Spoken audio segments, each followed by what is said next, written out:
Talking about places and spaces with your students is something that's really easy to do.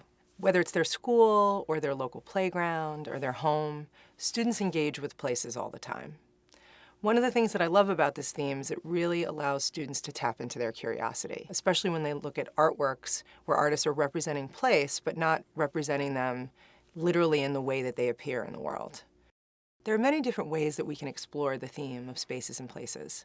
One way is that you can really look at the visual elements, color, line, texture, pattern, and really look at the way artists use the visual elements to express a very specific mood or a tone of a place.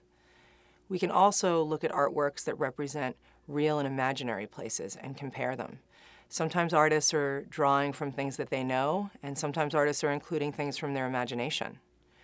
And we can also look at modern landscapes and really consider how artists in the modern period were rethinking not only the way they viewed the world, but how they would choose to represent the world.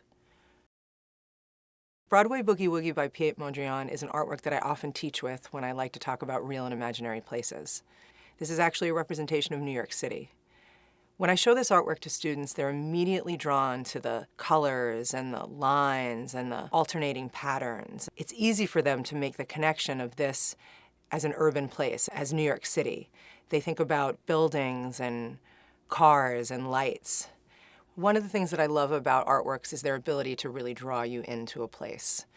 And I love how artists, through their technique, can actually make that easy for you to actually envision yourself in this environment. This is a painting by Andrew Wyeth called Christina's World. It was actually a landscape he knew well. And when I look at this painting, I see this incredible detail in every blade of grass. And the longer I spend looking at this artwork, I just find myself being more drawn into it. It's almost like I'm walking along the grass and I'm walking towards these houses and I can hear the wind and actually think about what it would be like to be there. Having a conversation about spaces and places is a really rich opportunity for you to have with your students. It really allows your students to bring their memories and their experiences and their own perceptions of how they see the world into the conversation, which is something that I think is really empowering.